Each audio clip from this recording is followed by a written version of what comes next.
It's the battle of the sexes. Who's gonna win, men or women?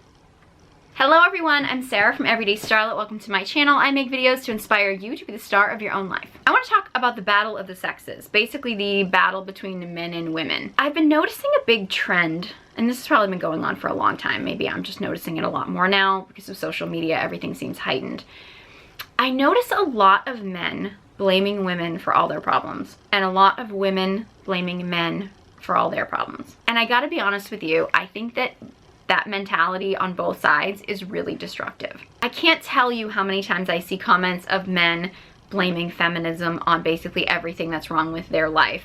And I see so many women that blame the patriarchy on everything that's wrong with their life. And I talk more about my personal views on feminism in my feminism video, so you can watch that if you want. I'm not going to dig into that too much. And maybe because I'm just the type, my personality is such that I usually live in the nuance. I live in the both and. So I always find when people have these like massively extreme scenarios, I always question it, right? Like I tend to live in kind of the nuance in the middle. Like men don't like when women say, oh, there's no good men out there. And women don't like when men say, well, women today just aren't what we want, right?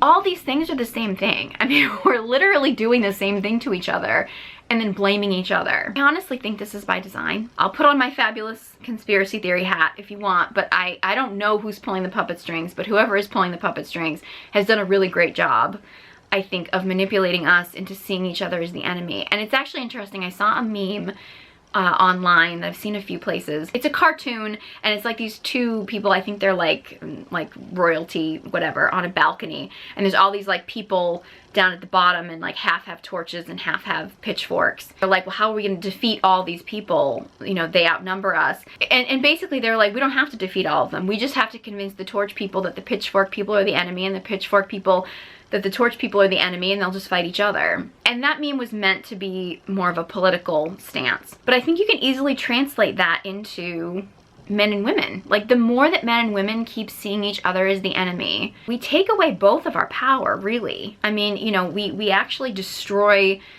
a lot of what makes men and women so great. You know, we destroy the connection between men and women, between the masculine and the feminine, and we diminish our own power, because we're also giving away our power to somebody else, saying that somebody else is the reason for all of our problems. As a woman who's heterosexual and who dates men, I could give you a long list of things that I think men do wrong in society today.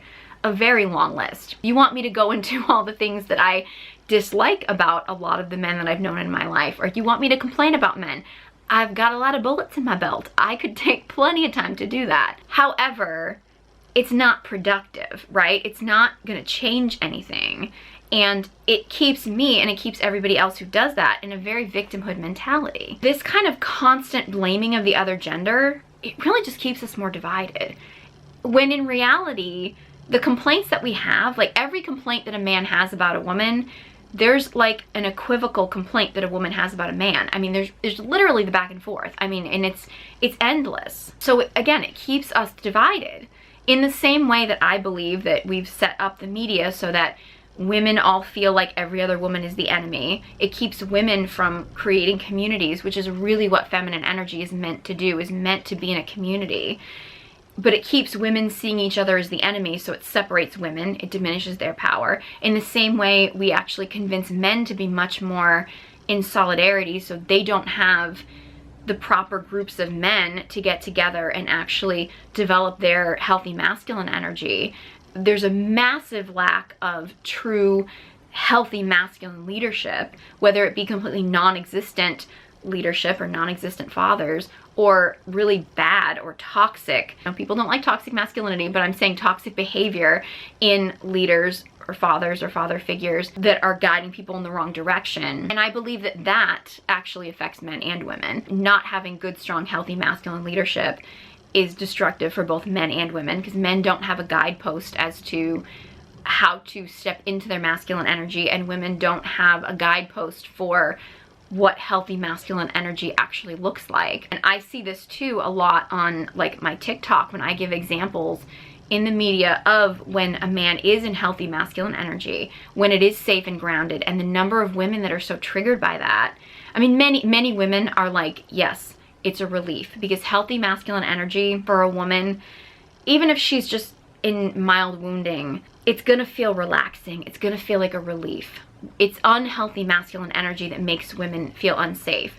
But if a woman has a lot of trauma and wounding around men in general, she's always gonna find any man to be triggering and unsafe. And that's something that women need to work on for themselves. But it's just amazing to me how unfamiliar we are with what healthy masculine energy looks like, because we're just not used to seeing that in the media. And in the same way, I don't think that we're actually used to seeing real true feminine energy really be able to flourish, because we put these energies into these tiny little boxes. And I have videos about both the masculine stereotypes in the media and the feminine stereotypes in the media, and also the dumb dad stereotypes in the media. I have a lot of examples in videos of this kind of dynamic and how unhealthy it is. But yeah, I really do believe that this is part of a bigger plan. It's part of a bigger thing to keep us, because if you destroy masculinity and femininity, and I really do believe, like, I know there's a lot of men out there that claim that there's a war on masculinity, and I talk about this more in my feminism video about how masculinity is actually very much revered in women nowadays. But at the end of the day, like, you can't have a war on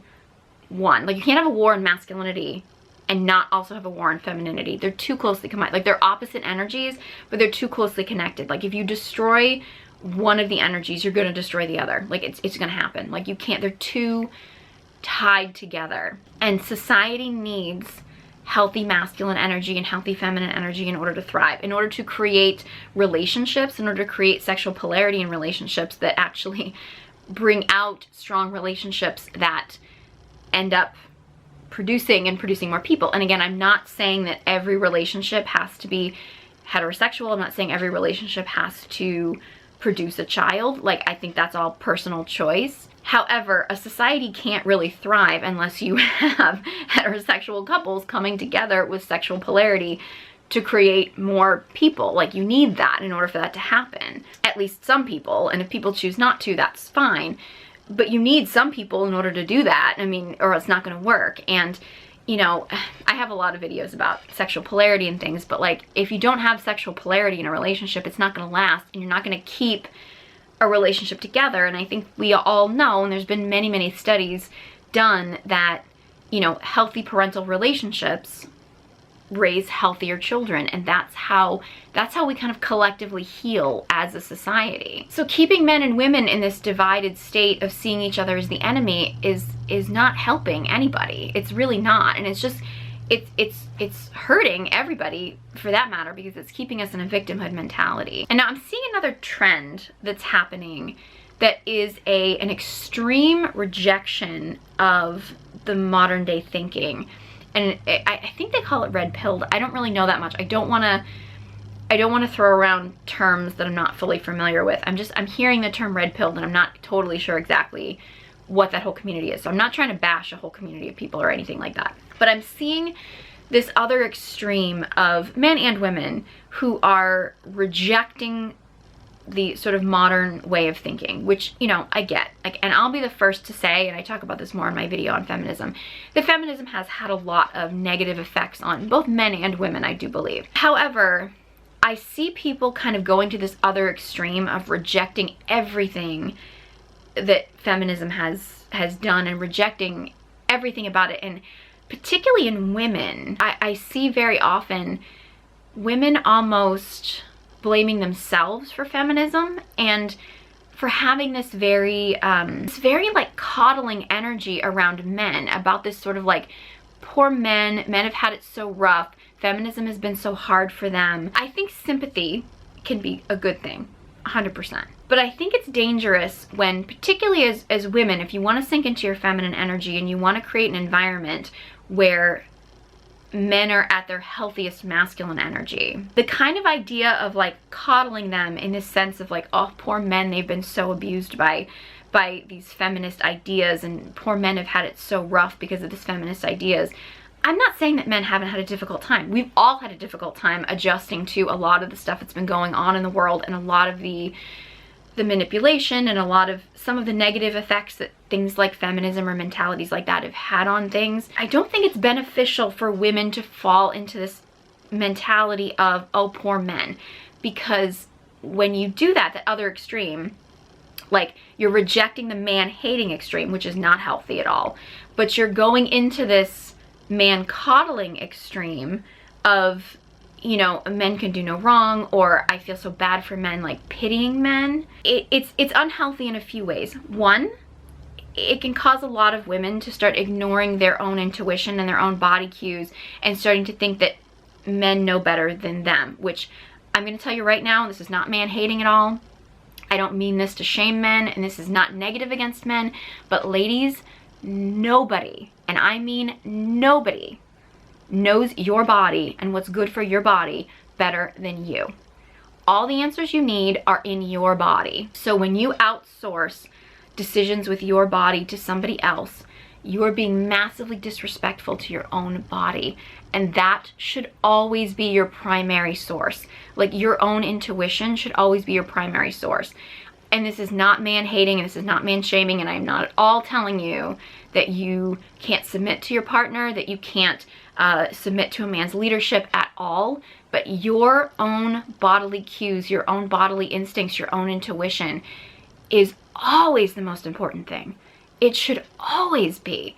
And if you ignore that for a man, it's gonna have grave consequences. They may be minor consequences, but you're always gonna have consequences. They could be major consequences. Trust me, you don't ever wanna do that. So in addition to that, when you get into this mentality of this sort of like coddling men, or this, oh, poor men, it can very easily shift you into mothering energy. And I have a video talking about mothering your partner. When you get into that mothering energy, for one thing, you don't build strong men. If you mother your partner, he's gonna stay a little boy. It's not gonna build healthy masculine energy, and you're never gonna feel safe in the relationship. And you're gonna kill the sexual polarity, right? You're not gonna have a good sexual relationship with your partner if you're mothering him all the time, right? Masculine energy thrives when challenged. And I have a whole video where I talk about that. I'm not talking about being difficult, but if you're constantly feeling sorry for men or feeling bad for men, you're gonna be less likely to stand up to them, to challenge them, to actually bring out their greatness. Because a masculine man really does need a woman who's going to really inspire him and challenge him to step into his greatest self. And if you're always coddling him or feeling bad for him, and I'm not saying that you can't be nurturing to your partner, but if you're always coddling him or feeling bad for him, or just men in general, it's gonna be much harder for you to tap into that dark feminine energy that's so important for waking a man up and bringing him into his greatest self. And that's why it's so important to not hate men, but also not coddle them. And I think you can live in the both and. We can live in a world where we acknowledge that, yes, there are some bad men in the world who've done some bad things. And there are men who have been very abused. There are men who are very wounded. There are men who've been through some difficult stuff. But also not feeling like we have to either hate men or we have to coddle them and cater to them all the time. Like, there's nuance in the middle of that conversation. And I think it's so important for women to remember, because it's so easy when you get into either of these extremes. If you get into the extreme of, you know, this sort of, you know, man-hating mentality, you're gonna end up being in your wounded masculine energy as a woman. Like, you're gonna put a masculine shield up, and you're not gonna trust men, and you're gonna shut out any man who could be a potential partner for you. And that's gonna wear on you over time. If you get into this very coddling energy of, oh, poor men, men have had it so hard, men have been so abused. If you get into this very coddling energy of that, you're going to get into your wounded feminine energy of not feeling like you can actually stand up for yourself and actually set boundaries. And you can very easily fall into a people pleaser or fall into situations where you could potentially get abused. And I think that it's so important to be able to live in the both and. It's so important to be able to open your heart and to be loving and trusting with people, and also be able to set boundaries, to be able to have standards, to be able to know and own your worth.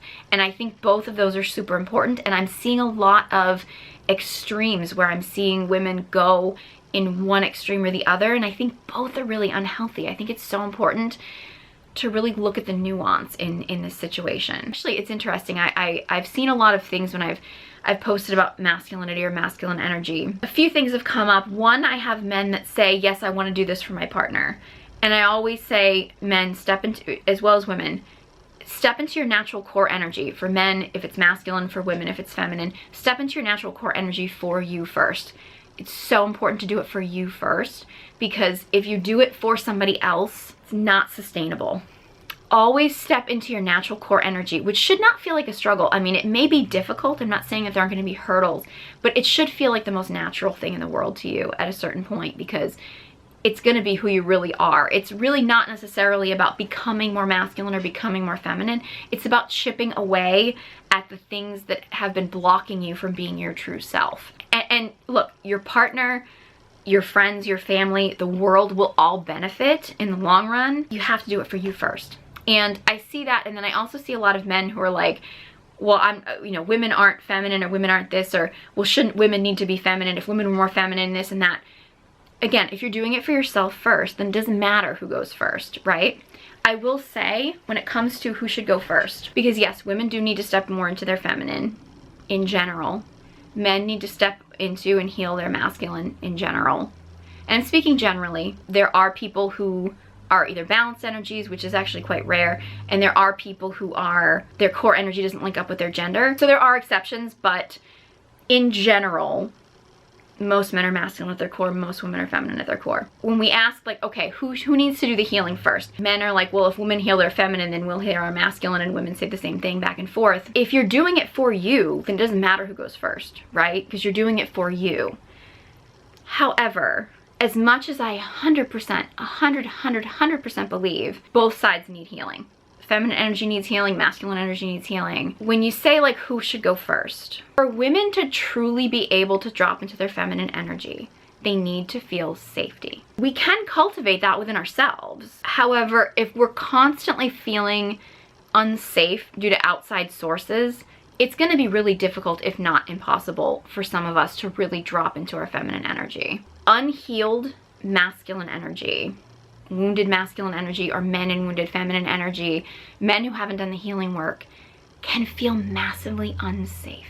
I know there's a lot of men who say, well, she needs to drop into her feminine and then I'll be in my masculine. I highly recommend healing your masculine energy for you, but also realizing that if you are in a healthy state of your masculine energy, you're more likely to find a feminine partner who's going to feel safe to be able to relax and soften with you, because you're not going to feel unsafe to her. And if you feel unsafe and you're expecting her to soften and surrender and open to you, it's not that she can't, but if you aren't presenting yourself as a place of safety, it's going to be really difficult, if not impossible. I mean, it's a lot to ask for a woman to do if you're not creating a safe space, if you're not being safety for her. It's a lot to ask for her to step into that, to feel safe, for her to soften around you. So again, both sides need to do the healing work, but I really wish that men could understand how much of a hurdle it is for women. And I'm not saying it's not difficult for men to step into your masculinity if you're constantly dealing with masculine women. I'm not saying that that's not a challenge. However, masculine energy thrives in challenge, right? I mean, feminine energy thrives in safety, and masculine energy thrives when challenged. If you want to be the masculine energy in the relationship, it's so important for you to step up to that challenge, because it's really, really a lot to ask for a woman to truly surrender into her feminine energy when she doesn't feel safe. It's not that she can't, it's just a much bigger hurdle for her. So yeah, that was my rambly take on the battle of the sexes and men and women and a lot of things. And I'm sure that there's so many other topics I could talk about as far as this is concerned. So if you have any other questions or things you want me to talk about when it comes to this topic, let me know. I'd love to have a discussion about it. A healthy, respectful discussion about it is ideal. So I hope you guys enjoyed this video. Any other topic suggestions or things you want to add to this conversation, let me know. Leave a comment in the comment section below. If you are a woman watching and you would like to connect with and heal your feminine energy, I have an online course called Feminine Radiance. Details are in the description box below, along with a link to all my social media accounts for you to follow me. If you enjoyed this video and found it helpful, please give it a big thumbs up and be sure you subscribe to my channel. Thank you guys so much for watching, and I hope you join me next time.